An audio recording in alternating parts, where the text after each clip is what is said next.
Kibi nnyo bwe kibanga kino kyatuuse ku Diana Nabatanzi. Kibi nnyo bwe kibanga kyatuusewo kusalwa kwennyini nnyini eri mwenna ba viewers bange abagenda okubanga mu viewinga video eno. Tusaba endowooza yammwe wabula ku ndowooza yo kwe tugenda okuva tusinziire tumanye nti mulimu abantu abalaba ensonga nga bwe zirina okubeera, mulimu abantu abategera ensinga bwetambula, mulimu abantu abamanyi ebigenda mu maaso munsi muneeno. Kyovula batubagamba mubeere nga mukomentinga mu comments zammwe mwetugenda okujja okumanya okulaba abantu engeri gye bategeeramu ebintu. Tubagamba nnyo nti social media eno tugikozesa, naye abateekawo social media bagiteekawo kukebera bwongo bw'abantu. Abantu mutegeera mutya? Opinions zammwe ku bintu ebimu ziri ki? Y'ensonga ya social media si yakusanyukirako, si yaki, wabula kulaba birowoozo by'abantu bitambudde bitya.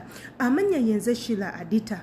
Mwenna mwebale nnyo aba subscribing ku YouTube channel yange, abalaba videos zange, abanjagala nange mukimanye nti mbagala nnyo mikwano gyange. Mwebale kunjagala, mwebale kumbeererawo. Wabulanga namwe abatanjagala siina kyabakolera, kyekyo kye mwasalawo ekyobutanjagala. Naye njagala mbategeeze ekintu kimu nti nnoze Adita ngenda kubeerawo wendi, sigenda kuvaawo kati gwe yiga ngeri gy'olina okunjagalamu, weesomese engeri gy'olina okubeerawo nga oyagala abantu abalala, kubanga obulamu bunene bumpi.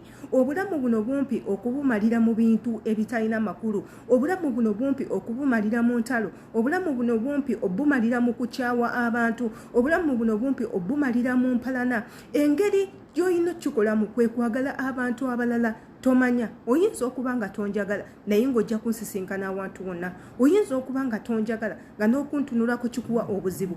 Oyinza okunneetaaga olunaku lumu, oyinza okunsisinkana mu kkubo, oyinza okwetaaga obuyambi bwange. So mbasaba twagalane, yengeri yokka gye tugenda okumalako n'ensi eno. Tetukola ntalo, tetwekyawa, tweyagale kubanga tuli bantu.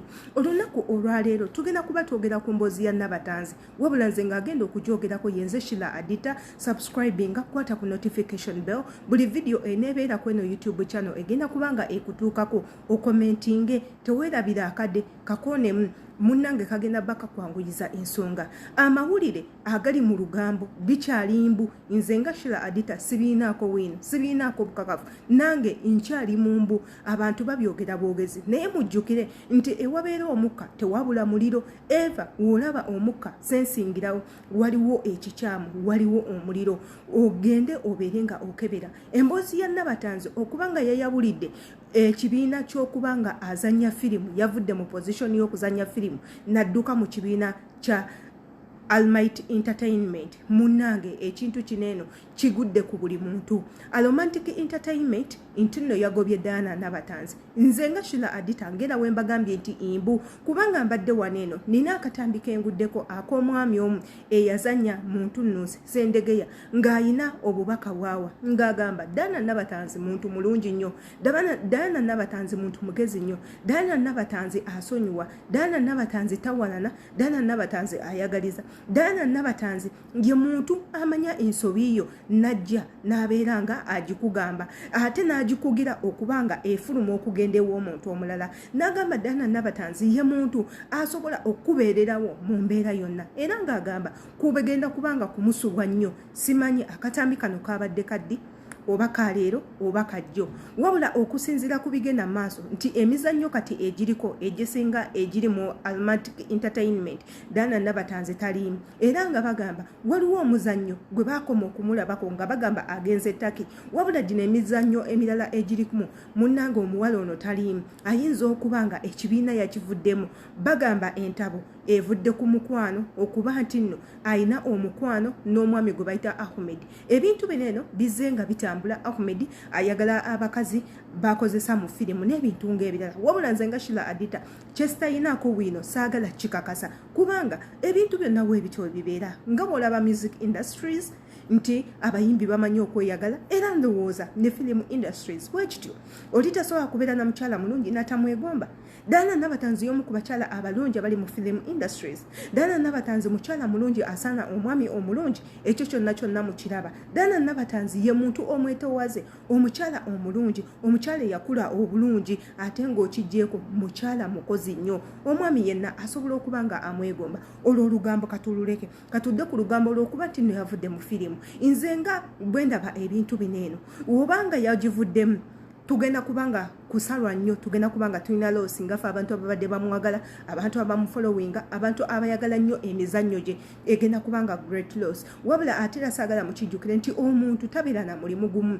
Ayinza okubanga ne deal ey'amaanyi eyamuleetedde okubanga asooka na stoppinga omulimu gwaliko agenda amalirize guli. N'ekyokulala, firimu zino ze mugamba nti nno amiisingamu, ayinza okubanga paati ye tennatuuka. Ate njagala mukimanye nga buli gurupu yonna oba y'abayimbi nga abayimbi bali mu gurupu, ekibiina kyonna nga kikolera wamu, si buli kintu nti ogenda kukibaamu. Oyinza okubanga mu firimu zino empya z'olaba temwabaddemu paati ya Diana Nabatanzi nga talina kuzannya, n'ekyo nakyo weekiri. Ayinza n'okuba nga ye muntu omu kwasembayo.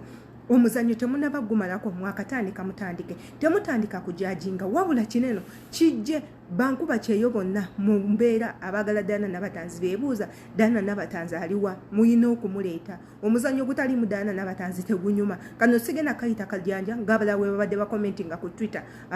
Wabula nze eno ngenda giyita love. Naye njagala mubeere nga mukimanya nti yadde owagira nnyo omuntu tosobola kumanya bifa mu bulamu bwe. Ayinza okuba ng'ali ku vacation ng'abalala obwedda bwe bagamba kisoboka asobola okugenda ku vacation, wabula ate wavuddeyo ne bagamba abalala ne bagamba maama ku vacation amalayo emyaka emeka, n'agenda ku vacation ate ku TV ne tusigala nga tumulaba. N'ekyo nakyo kisoboka. Muyiga okuwa abantu break.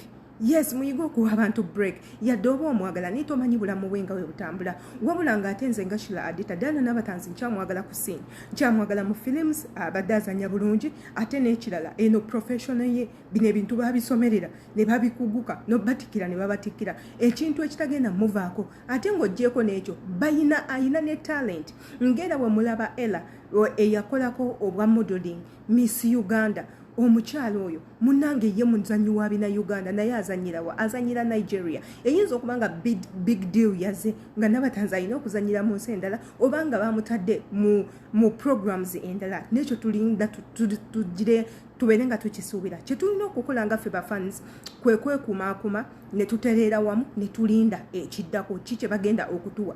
Yoyo true fan kyalina okukola. Wabula nga nze nga Sheila Adita yeeyo ebadde message yange. Indeka mmanye gwe olowooza ki ku katambi kaneeno nga oyitira mu comment sections muba obeera nga okomentinga. Teweerabira kusubscribinga, akadde teweerabira kakonamu. Buli video enejja kweno channel egenda kubanga ekutuukako ate era enkwagala nnyo.